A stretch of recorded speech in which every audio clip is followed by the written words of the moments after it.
Al Derecho y al Revés, un programa de radio que aborda diferentes temas con una perspectiva amplia y siempre fomentando el debate respetuoso de posturas diversas.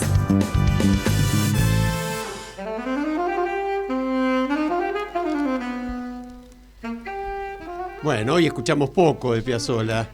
¿Qué tal? Buenas tardes, ¿cómo andan? Empezamos el programa número 462 del Derecho y al Revés. ¿Cómo te va, Marto Llanarte? ¿Mojada con la lluvia? Mojada y volada en el buen sentido, por el viento, por el viento. Bueno. Sí, un día, una tarde realmente para permanecer en casa, pero bueno, muchos no pueden, otros no queremos y entonces seguimos con nuestras actividades y lo decimos siempre también, ¿no? Sí. Y pensar en la ciclogénesis, en el cambio climático, en los días que no vemos el sol, tomar y en hacer algo antes de que sea tomar tarde, conciencia, ¿no? de lo que está ocurriendo. Esto es muy importante, Muy lo importante. que está ocurriendo en el mundo. Tal y cual. acá tenemos la prueba, acá la vemos por la ventana. Así es. Bueno, Leo Juste operando, Fede Politi en la producción, y un invitado muy, muy interesante. Le agradecemos mucho que esté con nosotros, a Claudio Jacqueline. Claudio es, yo diría que es una verdadera definición de periodista, ¿no? Hace 43 años que es periodista, Claudio, a pesar de que es un hombre joven. Está en La Nación desde hace 40 años, socio fundador y actual vicepresidente de FOPEA. En La Nación, lo quería decir, ingresó como colaborador en la sección deportes y llegó a ser prosecretario general de redacción. Es uno de los columnistas políticos destacados del diario, también de radio, de televisión, de streaming. Así que le damos la bienvenida. ¿Cómo te va, Claudio? Hola, ¿cómo están, Marta y Alejandro? Gracias por la generosa presentación. Así que bueno, nada, un placer estar con ustedes. Nos quedó mucho por decir, Nos porque corto, si seguimos corto. hablando de tu currículum no te vamos a poder escuchar. No cuenten. Un poquito más fuerte, Claudio, nada más, si podés. Perfecto. ¿Ahí me escuchan mejor? Ahí está perfecto. Escúchame, Buenísimo. yo quería empezar, mira, citando de lo que te presenta en La Nación, porque me encantó la frase. Me sigue movilizando la misma motivación, la misma curiosidad y el mismo entusiasmo por descubrir personas, acontecimientos, historias y lugares de interés público, tratar de entenderlos, intentar explicarlos y poder contarlos de la mejor manera posible. Y bueno, ahí me abrís la pregunta, ¿no?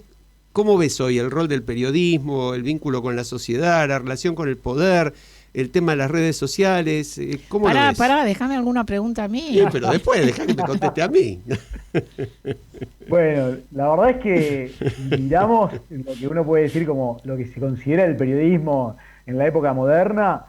Yo creo que sin duda estamos atravesando uno de los momentos, sin contar momentos de dictadura, sin contar momentos de censura, de persecución, si estamos hablando de momentos de democracia, yo creo que por una cantidad de factores estamos atravesando uno de los momentos más difíciles que tiene el periodismo.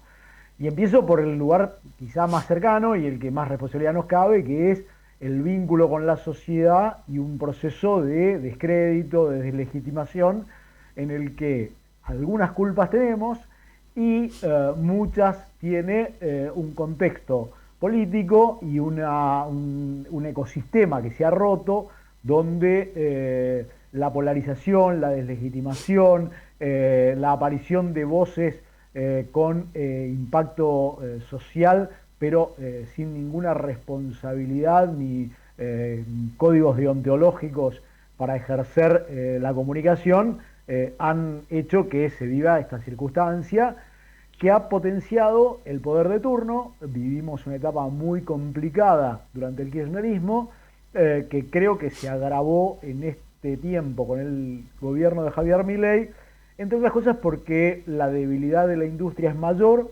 porque el ecosistema está más fragmentado y porque la polarización, producto también del sistema que ha imperado a partir de las redes, ha hecho mucho más difícil el ejercicio del periodismo profesional, de poder tener una mirada con pretensión de neutralidad, como diría el maestro de periodistas Miguel Ángel Bastenier, y no con objetividad, pero sí con esa pretensión elemental de neutralidad para poder mirar la realidad. Así es una buena síntesis. Sí. Gracias, Claudio. Yo te quiero remitir algo que vos dijiste hace poco, justamente después de terminar el Mundial, sobre la frase pretendidamente atemporal de Messi, ¿no? Sobre la necesidad de hacer felices a esos que no llegan a fin de mes, entre otros. Y esto adquiere, vos usás la palabra rabiosa actualidad. El gobierno tiene que dar una respuesta a esto. ¿Vos ves que está dando una respuesta? ¿Cómo podrías definir lo que está ocurriendo en relación a esto? Bueno, yo creo que la respuesta que está dando el gobierno es por la negativa. Digo, cuando el gobierno habla de los idiotas que hablan de la industria, como hizo Luis Caputo ayer, cuando el gobierno habla a través del propio presidente de la responsabilidad individual de quienes se endeudaron por carecer de los mínimos rudimentos financieros, de cuando el gobierno considera que quienes se expresan en contra de algunas de sus ideas es porque son parte de una conspiración, o construye escenarios como el de decir en un país extranjero que el presidente ha sido objeto de 7 intentos de juicio político, o habla de conspiraciones mundiales, difícilmente le esté dando respuesta a esta situación y esta sensación de que el gobierno esté dando respuesta y que la ciudadanía está padeciendo una situación bastante compleja. Y para esto me remito a las últimas encuestas cerradas en julio, donde advierten, y tengo a la mano 5 encuestas, me refiero por lo pronto a 2 rápido, 3 en realidad, una de escenarios de Toussaint y Zapata, otra de poliarquía de Katterberg y Fidanza, y la otra de 3.0 de Sheila Wilker, donde lo que están mostrando es el quiebre de las expectativas. Es decir, malestar con la situación actual, pero proyectada a futuro, y este es uno de los puntos más complejos para el gobierno, donde se quebró esta expectativa que sostenía el malestar del presente. Bueno, esto lo que está mostrando es que hay una situación de altísima preocupación y que en esas encuestas más del 60%, y este me parece que es un dato muy relevante y muy preocupante, porque ya no es sobre la imagen de Milei o la imagen del gobierno, está diciendo que no está de acuerdo con el rumbo que lleva el país. Con lo cual, lo que están objetando es la orientación que le está dando el gobierno, y no solo a la respuesta que está dando a los problemas del presente el gobierno. Y este me parece que es un dato altísimamente preocupante, que muestra que hay una realidad que el gobierno le está costando comprender y a la que termina alimentando en su rechazo. Ahora, yo estoy totalmente de acuerdo, me parece muy buena tu síntesis, pero ahí viene la otra parte, ¿no? Que muchos piensan, yo lo pienso también, que una de las principales herramientas, argumentos que tiene el gobierno es la ausencia de una oposición creíble, porque el paralelo a eso, las encuestas tal como vos decís, incluso algunas hablan de 65% de gente que quiere un cambio, ¿no? Y quiere un cambio respecto de esto, es decir, no es que, bueno, quiero preservar el equilibrio fiscal, sí, eso está bien, pero el respecto, como dijiste bien, del rumbo, eso es muy preocupante. Ahora, en paralelo, también hay una tendencia igualmente mayoritaria que descarta apoyar propuestas de regreso al pasado, digamos, ¿no? Entonces, ¿qué posibilidades ves vos de que se configure un espacio alternativo que por un lado apoye el equilibrio fiscal, apoye el abajo de la inflación, pero que al mismo tiempo proponga, bueno, acuerdos, políticas de Estado, consensos y medidas capaces de mejorar la situación de la gente? Yo te diría que ahí la pregunta que para mí me nace es la pregunta de si la demanda es capaz de ordenar una oferta y de terminar construyendo una oferta. Hoy no está, claramente. Ahora, el presidente ha dicho que él compite contra sí mismo. Bueno, anticipo cuál es el título de mi columna de mañana en La Nación. Es Milei está perdiendo con Milei, porque no habiendo nada, Es más, no solo no habiendo nada, reponiendo el pasado, Cristina Kirchner con su reciente presentación ante el Comité de Derechos Humanos de las Naciones Unidas, la imagen del gobierno, la imagen de Milei sigue cayendo. Es decir, hoy Milei está perdiendo con Milei, con su gestión, con lo que él está haciendo. Y esto lo que hace es incrementar una demanda de cambio, de rechazo al pasado, pero también de rechazo al presente. Entonces, acá la pregunta, por eso insisto, es, esta demanda que hoy está claro que está apareciendo, ¿se estará en condiciones de ordenar la oferta? Hoy la dirigencia política no está ofreciendo una alternativa que permita que algunos conceptos que parecen haber arraigado en la sociedad, como el orden económico, el orden de las variables macro, es decir, el orden fiscal, básicamente, la estabilidad de la moneda, que no haya inflación, que no se gaste más de lo que ingresa, que haya apertura económica, pero que haya una apertura económica que no sea en desmedro del empleo, por ejemplo, que se cree empleo, que se cree riqueza, que en definitiva es algo que la Argentina no viene generando desde hace 50 años, que no vienen creando empleo genuino desde hace 15. Esto es la demanda. Bueno, esta demanda, ¿hoy hay alguien que la encarne y la pueda transformar en una oferta? No, claramente no la hay.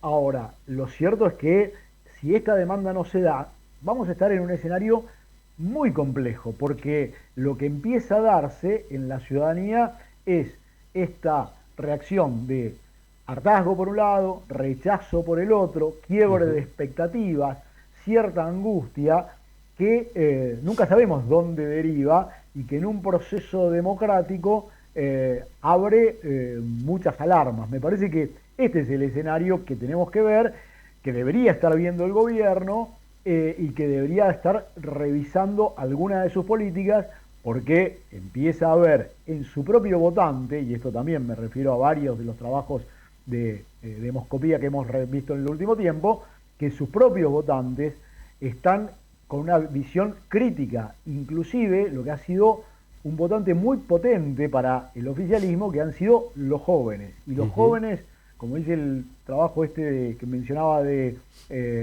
escenarios, esos jóvenes que se radicalizaron y buscaron un outsider libertario, muchos de ellos siguen radicalizados y buscando un outsider, pero en este caso miran con simpatía a un outsider de izquierda como Miriam Bregman.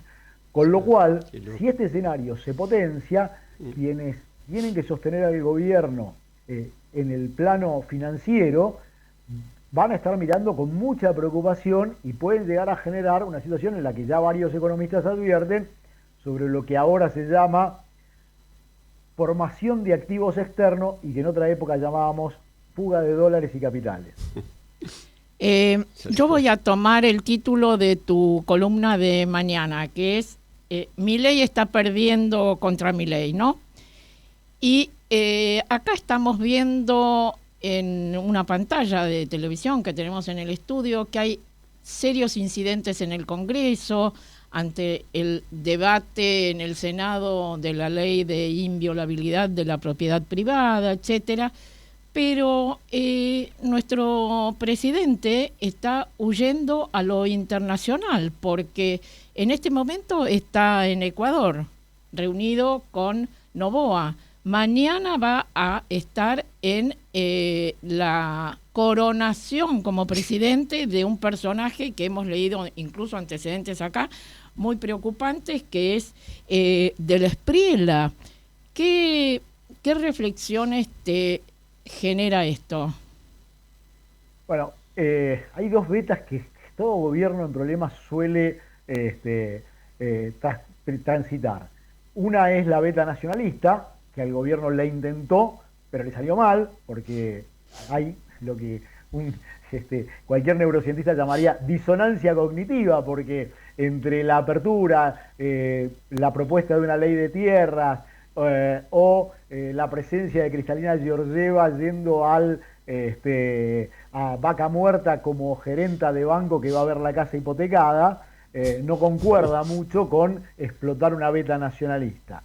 Y por otro lado, transita esta búsqueda de configuración de un liderazgo internacional. Un liderazgo internacional que, digámoslo, hoy está más apalancado por una figura disruptiva, de impacto mediático, como es la que sigue generando Milei, y el apoyo que tiene de Donald Trump, pero que sus pares y quienes él pretende liderar no le reconocen, ni él construye tampoco ese escenario, porque no es algo que a él le apasione, le entusiasme, que es construir alguna alianza institucional o algunas sociedades en las que no sea solo él quien mande y quien protagoniza.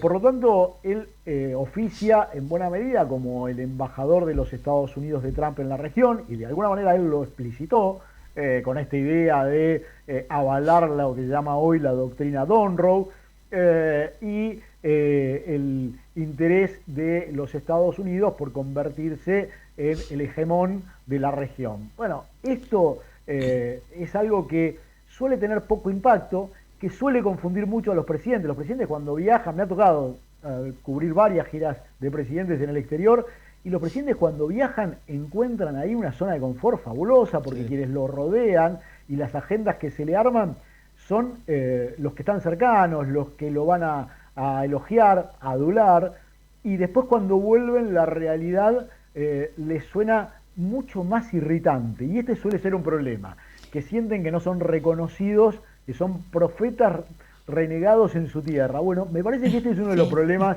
que suelen tener, pero es un refugio confortable que suelen encontrar todos los presidentes cuando atraviesan momentos de turbulencia. Claro, en ese marco podemos analizar los insultos de Milei a Lula, que acá lo dijimos la semana pasada, nos parecían absolutamente guionados, porque en realidad a Milei le debe importar poco Lula, le importa en realidad lo que piense Trump y lo que piensen todas las dictaduras de derecha de Latinoamérica, incluso algunas otras en el mundo.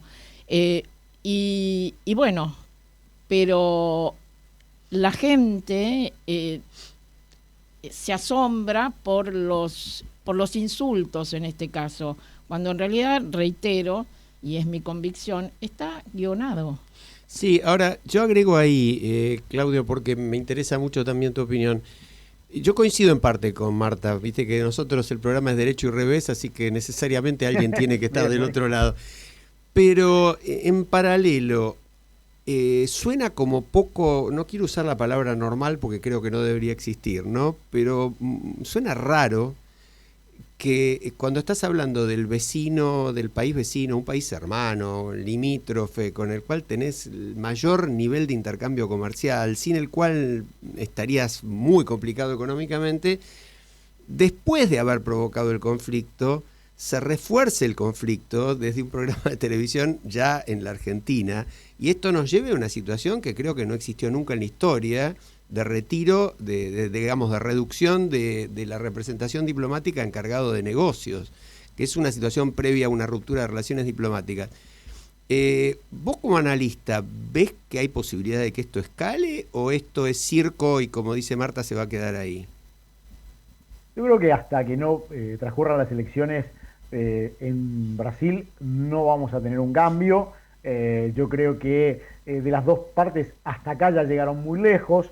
No quiere decir que no vuelva a haber otros agravios de parte de Milei, no quiere decir que de parte de algún funcionario del gobierno de Brasil tampoco haya, aunque sé y me consta que al ministro de Economía, que fue el primero que habló, rápidamente lo cuestionaron internamente, pero no creo que siga escalando. Yo creo que es parte de un juego que hay que entenderlo también en el contexto de las nuevas formas de hacer política, de lo que Giuliano da Empoli ha analizado con tanta precisión, esto de la construcción de la nueva política sobre la base de la ira más el algoritmo, ¿no? Como definición de la nueva política. Bueno, idea de escuchás, Alejandro, es un juego esto, es una nueva manera de hacer política. Coincido absolutamente, Claudio.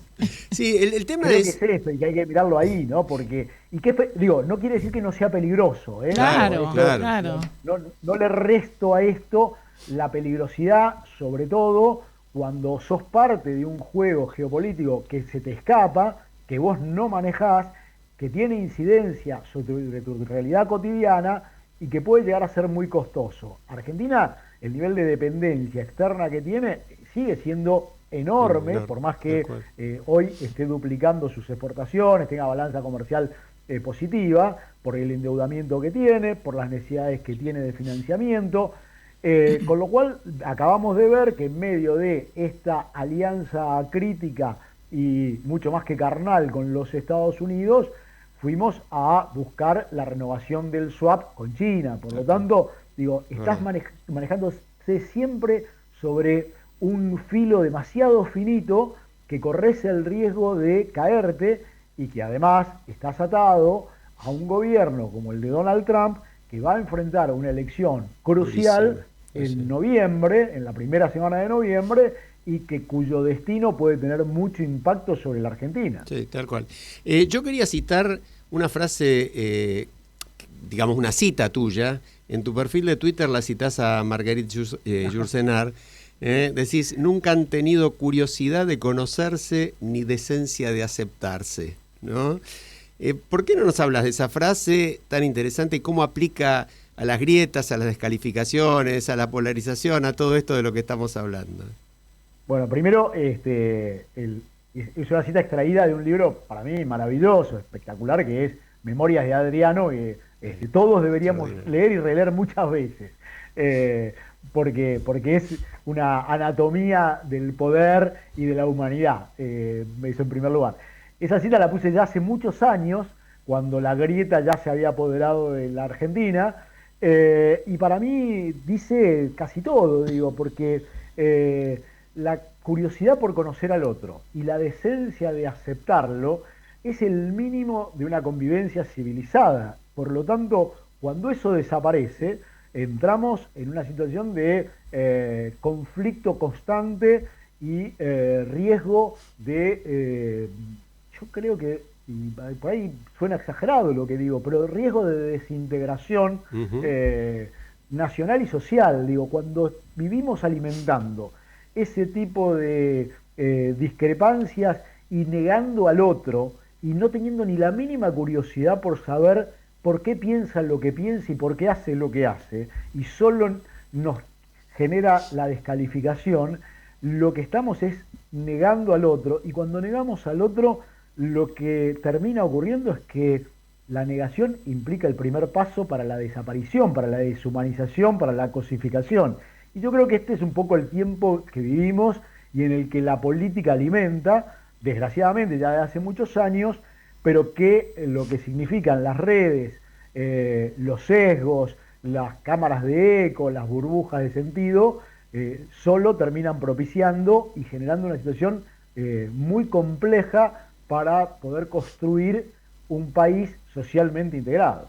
Bueno, sí, justamente yo iba a decir algo que acabas de resaltar, todo esto potenciado por las redes, donde la gente está en el anonimato, no se mira, no tiene ningún contacto físico, pueden decir cualquier cosa, y esto retuitear y así sucesivamente, y bueno, es todo un tema que tenemos que trabajar con esperanza para un futuro mejor para todos, ¿no? Vos sabés que nosotros venimos planteando hace algunos programas una idea con respecto al tema de las redes, y te la consulto a ver cómo lo pensás. Quizás si pudiéramos abordar el tema, es decir, resolver el tema del anonimato, ¿no? Es decir, que no exista más el anonimato, que las redes sean responsables y podamos identificar a cada uno de los que está allí. Y en paralelo se pudiera plantear la responsabilidad de esas personas por el daño que generan, ¿no? Es decir, yo lo asociaba inclusive en charlas en el programa, en charlas también fuera del ámbito del programa, por ejemplo, con estas campañas donde chicos, muy chicos, usan fotos de compañeras para hacer imágenes pornográficas y qué sé yo, y producen un daño tremendo, diciendo qué pasaría si los padres de esos chicos tienen que asumir la responsabilidad y pagar una suma importante de daños y perjuicios por el perjuicio que causan. ¿A vos te parece que esa vía de suprimir el anonimato y hacer responsables a cada uno por lo que dicen puede ser un camino?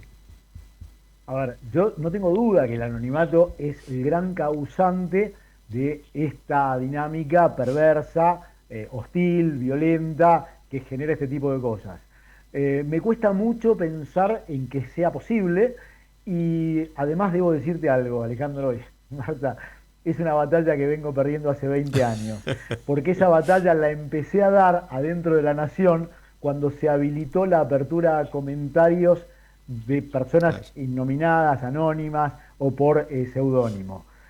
Batalla que vengo perdiendo hace 20 años y que fue el prolegómeno de lo que vemos en lo que después fueron las redes, que todavía no existían. Por lo tanto, la verdad, sí, permítanme ser tremendamente pesimista. Bueno, creo que quiero una vez más coincidir contigo. Es absolutamente deseable que ocurra, pero es prácticamente imposible y comparto tu frustración y tu desconsuelo en relación a esto, pero bueno, hay que buscar otros caminos. No, y hay que dar la batalla, por eso démosla igual, no las des por perdida por los 20 años, no es tanto, 20 años no es nada, dice el tango. Pero son muchos, y pensá que todavía no existían las redes, así que imagínate, ni adentro de lo que ha sido mi casa en los últimos 40 años, logré ganar esa batalla, y creo que ahí es parte de lo que los medios y los periodistas debemos hacer una autocrítica, porque hemos sido profundamente procíclicos para agravar esta situación en desmedro de la calidad del periodismo, de la legitimidad del periodismo y de la representación social del periodismo. Me parece que ahí es parte, y yo me hago cargo de lo que me toca, de que nosotros también tenemos una cuota enorme de responsabilidad. Ahora, Claudio, y te agradecemos mucho, Claudio, Jacqueline, tu participación en Al Derecho y al Revés. Queremos destacar que periodistas como vos, y no lo decimos porque estás vos, lo decimos siempre, y como muchos otros periodistas, podemos nombrar a Hugo Alconadamón, podemos nombrar a Carlos Pañi, podemos nombrar a Jorge Fernández Díaz, a muchos más. A Diego Cabot. A Diego Cabot. A Fidanza, nuestro amigo Eduardo tal cual, Fidanza. Y bueno, y muchos más. Mantienen viva no solamente esa llama que resumimos en las palabras tuyas de presentación, sino un compromiso verdadero, ¿no? Con darle a la gente datos para que opine y opiniones para que analice y considere. Te agradecemos muchísimo. Gracias, Claudio. No, al contrario, les agradezco un montón a ustedes, un placer. Y nos vamos con una música. Sí, nos vamos a la pausa. 20 años no es nada. No es 20 años, no es nada, pero sí es el cambalache en el que vivimos. Cambalache. Ya volvemos. Las historias intensas, las miradas diferentes y el talento del cine contemporáneo, Eurochannel te ofrece cada día una cuidada selección de películas de toda Europa, thrillers, dramas y grandes producciones actuales. Eurochannel, el cine europeo que se siente. Disponible en Flow, canal 324.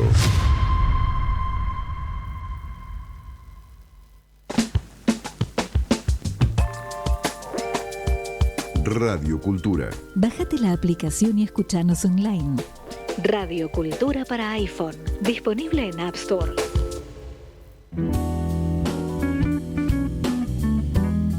Al derecho y al revés.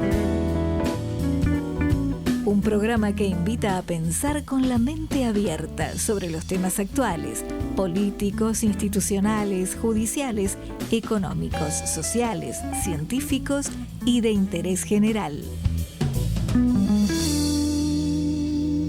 Bueno, estamos de vuelta, interesantísima la charla con Claudio. Yo creo que en serio, como dijimos, hay mucha gente con la que tenemos la suerte de charlar en el programa, Marta lo decíamos en la previa, que demuestra que hay muchísimos motivos para seguir dando una lucha porque, sí, con esperanza. Por la verdad, por conseguir acuerdos, claro, por conseguir escucharse. Como decimos siempre, no volcarnos al optimismo, porque el optimista dice, bueno, todo va a salir bien, tampoco al pesimismo, porque el pesimista dice, no se puede hacer nada.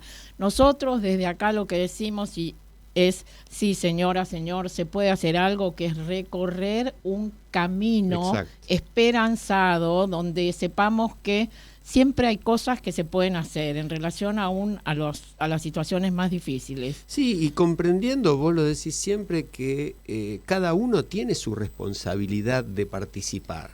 Es decir, sin la participación, pensando que vamos a delegar en alguien, a ver, ¿cuál es la idea? ¿Conseguir otro iluminado al cual darle el poder? Porque hoy lo definían muy bien en un evento que estuvimos vos y yo, el concepto de populismo, ¿no? De alguna manera es esa la idea de populismo. Bueno, la gente votó, alguien sacó, no sé, un 30, un 40, un 45, aunque sea un 60, no me importa. Sí, no. Chau, él tiene que resolver el problema. Lo mismo, venimos viendo que lo no mismo es así. Que venimos diciendo en relación a esto es que la democracia es lo que sucede entre elección y elección. Exacto. Y me parece muy oportuno lo que mencionás de este encuentro donde tuvimos el privilegio de participar, a pesar del día lluvioso, ventoso, terrible, neblinoso, horrible, pero allí estuvimos y había gente justamente en la Universidad Católica Argentina, en un evento organizado por nuestra amiga Lourdes Puente, directora de Política y Gobierno en esa universidad. Que va a estar con nosotros la semana próxima. Que va a estar con nosotros la semana próxima y vamos a seguir hablando de esto, por supuesto. Ella organizó un conversatorio con jóvenes, donde después de escucharlos un rato, tuve la posibilidad de contarles un poco de mis antecedentes y decirles, como se imaginarán, he pasado por muchas frustraciones, también algunas satisfacciones, pero lo que acabo de escuchar hoy de ustedes me parece fantástico, porque encuentro acá un grupo de nuevos líderes, y estoy hablando de jóvenes que tendrían entre 20 y 35 años, exacto, ¿no? Exacto. Y de distintas organizaciones, y los planteos, por ejemplo, la batalla tecnológica contra la corrupción, la necesidad de armar un frente ciudadano, la importancia de la justicia, la emergencia humanitaria, que nadie habla de este tema, los políticos, y cada uno de estos jóvenes que hablaba contaba los programas y las actividades que realizaban desde sus respectivas organizaciones. Hay un centro de jóvenes políticos que dice que se debe acercar a la gente a la política. Las redes, sí, usarlas, obviamente, pero buscar otras instancias de encuentros. Esto que hablábamos con Claudio Jacqueline, ¿no? La necesidad de amistad cívica, los mecanismos reales de participación ciudadana, ¿no? Que hay montones, hay que usarlos. La confianza. Se habló muchísimo de lo que significa la confianza. Y mucho de la distancia, de la desconfianza hacia una dirigencia política que justamente no está viendo estos problemas, los problemas de la gente. Exactamente. Y la necesidad de revalorizar lo público, ¿no? Porque algunos decían, no, la gente dice, no, pero esto no. Y es la idea que hay, no, lo público es de nadie. Por eso el que llega puede hacer cualquier cosa, ¿no? Tal cual. Después, la pregunta que se hacían es, ¿hasta dónde saben los vecinos las cosas? Los vecinos, es decir, los que vemos en nuestra calle, en los comercios donde asistimos a hacer las compras para el consumo cotidiano, los que podemos, hay muchos que no pueden, ¿no? Y es un tema que está contemplado en esto que decía uno de los jóvenes, la emergencia humanitaria, ¿no? Entonces, la necesidad de hablar con esa gente y no solo acompañar, sino decirle que cada uno puede hacer algo desde su lugar, la necesidad de educación cívica. En algunas encuestas de estos días, en la preocupación de la gente, el primero era el tema corrupción, me parece bien. Después, sí, ahora bajó, el ¿no? La último, corrupción está segundo, pero el primero es el empleo el empleo, y sí, y pero salario, el último punto en la preocupación, la educación, Tremendo. cuando debería tener una importancia muy significativa en la vida de cada uno. Después estaba, y de esto te voy a pedir a vos que los menciones, estaba la organización Popurrí. Ujú. Contanos un poco de Popurrí, y que vamos a tener como invitada a una de sus referentes. Sí, tal cual. Popurrí, lo interesante es que en realidad ya entrevistamos ideas de Popurrí y a gente de Popurrí aún antes de que Popurrí existiera. Porque, por ejemplo, en Popurrí está María Migliore, con la que vamos a tratar de conversar en las próximas semanas, que fue secretaria o ministra de Acción Social en la Ciudad de Buenos Aires. Pero también está Juan Maquieira de Techo, esa organización tan hermosa que construye viviendas para los que no las tienen. También están los Jóvenes por el Clima, que también hemos charlado con ellos. Y hay una movilización en torno a esto que, como ellos dicen, no se debe quedar en redes, pero Popurrí, que no tiene mucho tiempo de nacida, tiene 250.000 seguidores en Instagram, por ejemplo. Jóvenes por el Clima, 300.000. Es decir, estamos hablando de organizaciones que convocan a la gente a participar, que están pidiéndole a la gente otro aspecto que agrego a lo que vos mencionaste, que el financiamiento de la política sea genuino, que sea la gente que participe y ponga. Y bueno, y se abre un espectro de posibilidades. Se habló mucho de acuerdos hoy también, se habló mucho de buscar consensos. Es decir, diría que se habló casi de una manera opuesta a la que los principales dirigentes políticos utilizan y que veníamos charlando con Claudio Jacqueline. Sí, y además al escuchar a cada uno de ellos, yo tenía la sensación de que podía escucharlo en su barrio, hablar con un vecino, que podía escucharlo en una clase, en una escuela, y que seguramente iba a generar entusiasmo, porque se notaba en la actitud incluso física de cada uno el compromiso con lo que estaba diciendo, con lo que estaba sintiendo. Sí, y no la vocación de ir a encontrar espacios de poder, eso era muy llamativo. No era gente que se preparaba para ir a tomar parte o a copar partidos existentes para ver qué puesto consiguen. No.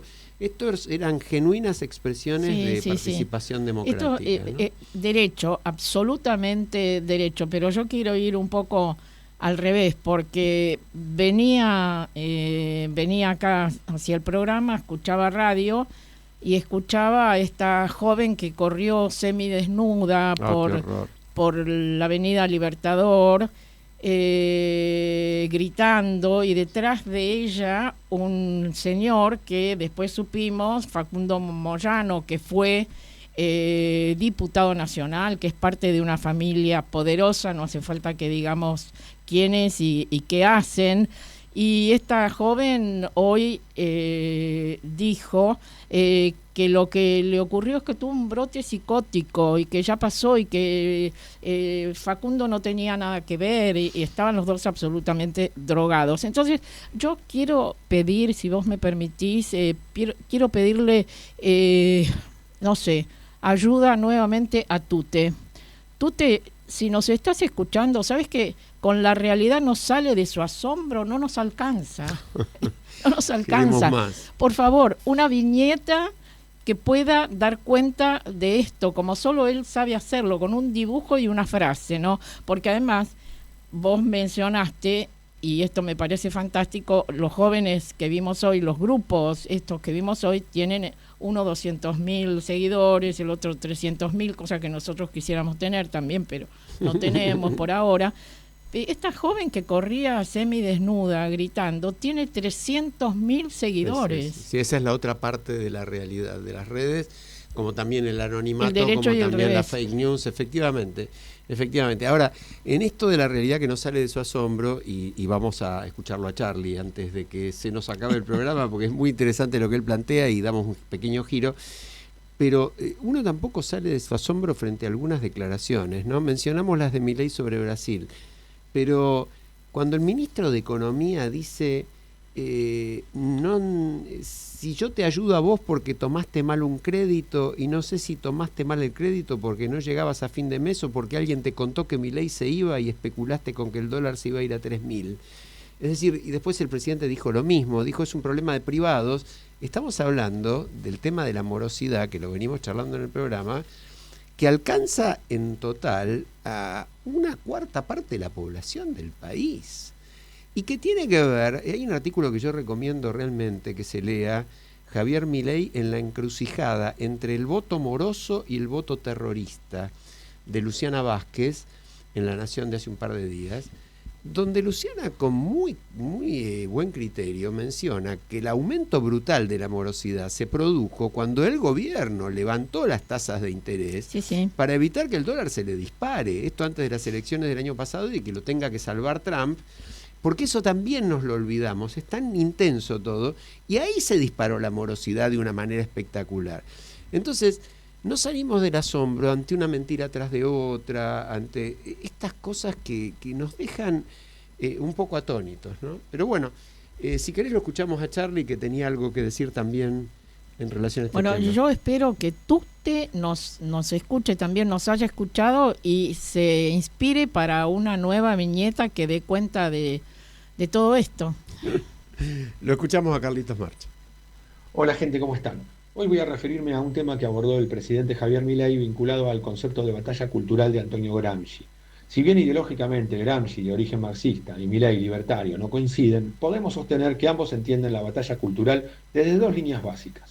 Una, la cultural, y en el caso de Milei, la económica, preceden a la política. Dos, la disputa por el sentido común es decisiva. Gramsci sostenía que el poder no se consolida solamente mediante el control del Estado, algo que Milei ya logró, sino también mediante la capacidad de establecer una visión del mundo que sea aceptada como sentido común por la sociedad.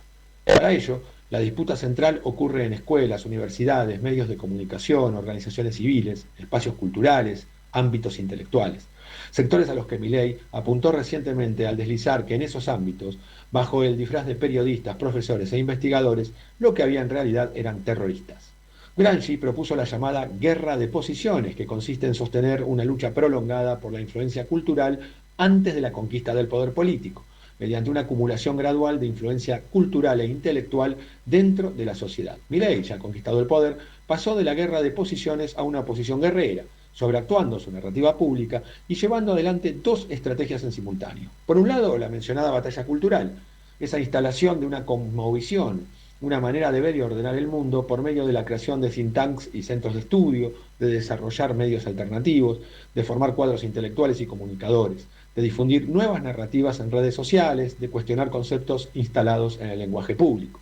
Por el otro, dirige también la guerra cognitiva, el dominio de los procesos para manipular el conocimiento, sobre todo a través de la emocionalidad.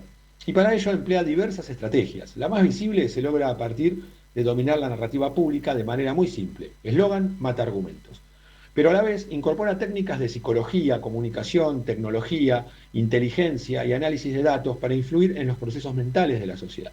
La guerra cognitiva, de la cual casi no se habla, es una estrategia de influencia cuyo objetivo principal pasa por influir, moldear o alterar la forma en que las personas perciben la realidad, interpretan los hechos y toman decisiones. En otras palabras, el gobierno busca actuar sobre la mente humana operando sobre percepciones y creencias, más que sobre recursos físicos, utilizando información, narrativas, emociones y símbolos para influir en individuos o grupos, recurriendo a la inteligencia artificial y análisis masivo de datos, llevando adelante campañas de desinformación o información selectiva, desarrolla propaganda política, operaciones psicológicas y recurre a la manipulación algorítmica en redes sociales, a la difusión de noticias falsas o engañosas y a sumar influencers, líderes de opinión o medios para reforzar determinadas narrativas. Lo que se busca es generar adhesión al gobierno, promover desconfianza en opositores y críticos y profundizar la polarización social con el fin de lograr fidelizar dogmáticamente a quienes adhieren y cambiar el comportamiento electoral y político de quienes no apoyan. La guerra cognitiva suele describirse como una competencia por el control de la atención, la percepción y la producción de sentido en las sociedades conectadas digitalmente. Y todo parece indicar que Milei está dispuesto a ganar la guerra desde la narrativa pública. Porque retomando sus palabras, Si de un lado hay terroristas disfrazados de profesores, investigadores y periodistas, del otro lado parece haber un influencer disfrazado de presidente. La seguimos en el próximo micro. Bueno, gracias Charlie. Esta guerra cognitiva en realidad me va a tener que llevar a darle la razón a Marta en cuanto a que buena parte de, de las barbaridades que se dice... Lo escuchamos a Claudio Jacqueline en la primera parte ¿no? del Ahora, programa. Yo quiero citar, porque Charlie nos citó, dijo el presidente... la estrategia de Gramsci de tomar la educación, tomar los medios de comunicación, tomar la cultura, tomar el Estado, pasó una etapa 2.0. Entonces se le meten como estudiantes, profesores, como investigadores. Usted tiene terroristas disfrazados de estudiantes, terroristas disfrazados de periodistas, terroristas disfrazados de profesores, terroristas disfrazados de investigadores. En otras palabras, agrego yo, terroristas son todos los que no piensan como yo. Ahora, usar la palabra terrorista es muy fuerte porque está jugando con un término siniestro. Es decir, el terrorismo es una de las peores cosas que puede lograr la humanidad, que puede padecer. Yo iba a mencionar, hoy se cumplen 81 años, recordar. Claro, de uno de los crímenes masivos más grandes de la historia humana cometidos en un solo día. En un solo día, la bomba atómica de Hiroshima mató entre 60 y 70 mil personas, y a otro tanto en el plazo de los siguientes 4 meses hasta fin de ese año 1945. Claro, bueno, y bueno, esto definió a Japón para que se rindiera, ¿no? Y a partir de ahí reconoció la superioridad de quien tenía enfrente, en este caso Estados Unidos. Bueno, pero Marta, con ese argumento, con ese argumento, vos no lo das, con el argumento... Digo, ¿cómo fue el desarrollo? Es así, y además, pero con el argumento de que para terminar la guerra está bien matar 140.000 personas, realmente tenemos que pensar que los terroristas que ponen bombas en cualquier lado también tienen un motivo. Y yo es una locura. quiero comentar, porque me conmueve el recuerdo. Yo estuve en Japón en el museo justamente dedicado al tema de Hiroshima, y está hecho con tal sobriedad, con tal sensibilidad, que no podés quedarte meditando ante ese enorme monumento a la estupidez humana, ¿no? Sí. Vos sabés que yo quiero pasar un aviso parroquial mientras tenemos tiempo todavía.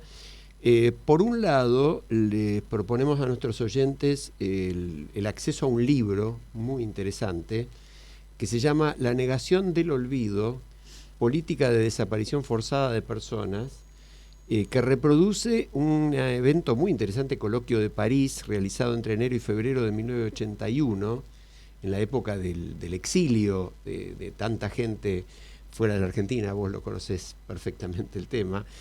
Ese libro se puede bajar directamente del sitio de CADAL. CADAL, la organización a cuyo director ejecutivo entrevistamos la semana pasada, a Gabriel Salvia. Y hay un evento que se va a realizar. Por eso, y ahora mencioné el evento, cadal.org/publicaciones/libros. Ahí pueden encontrar este libro, se descarga gratis, La negación del olvido. Y el 23 de agosto de 15 a 17 horas en el cine Cacodelfia,